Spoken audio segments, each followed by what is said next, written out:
Greeting and welcome to this week's edition of 401k Real Talk.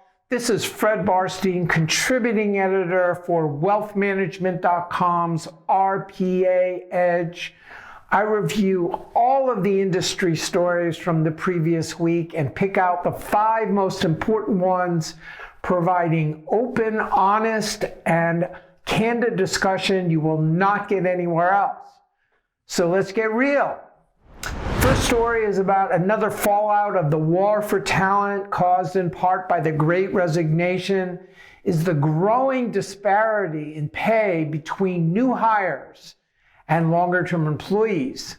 Higher wages are being offered new workers, and what is the biggest pay disparity since 2001, as much as 20% for some jobs like IT managers.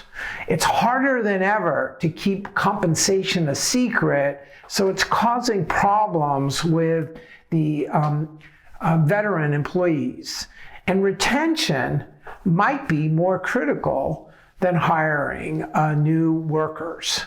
So what are employers doing? They're offering employment performance bonuses and perks, time off, and maybe they should consider offering benefits that reward long-term employment.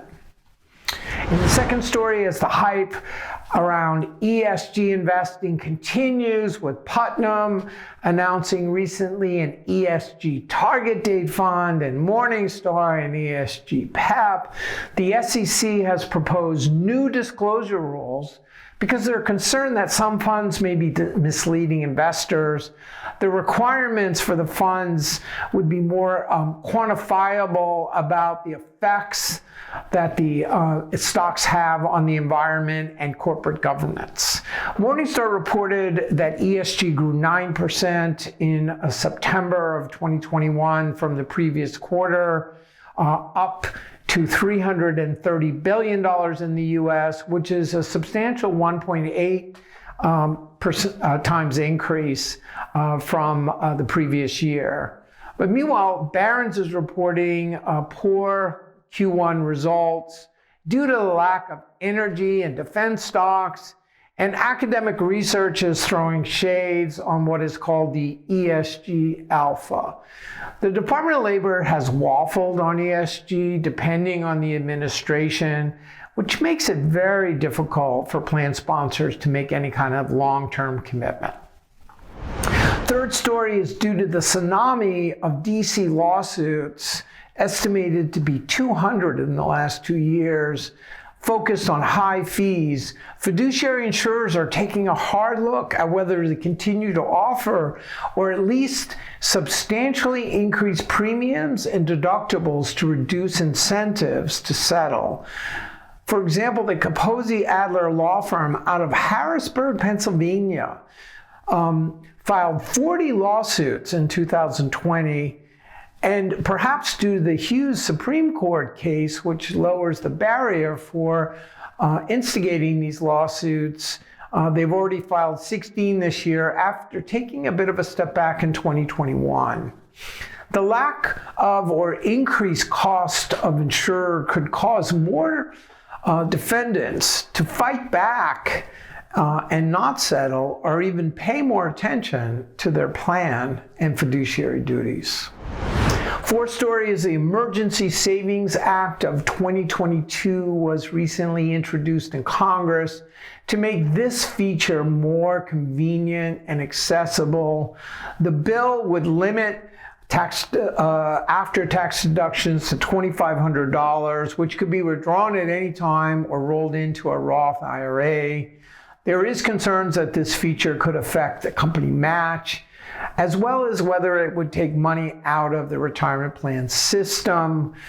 Meanwhile, Milliman will be offering their clients emergency savings through Secure Save, a firm co-founded by Suze Orman. The reality is that it makes too much sense to offer emergency savings, and it's just a matter of time before they proliferate. And then finally, wealthmanagement.com will be conducting their inaugural Wealth Edge conference in Hollywood, Florida this week. with almost 2,000 attendees, bringing together Wealth Stack, which is the largest wealth management tech event, inside ETFs, and RIA Edge, focused on the top RIA firms. Also embedded into Wealth Edge is the 5th annual RPA Aggregator Roundtable and Think Tank, convening the leaders of this market, accounting for $2.3 trillion in DC assets.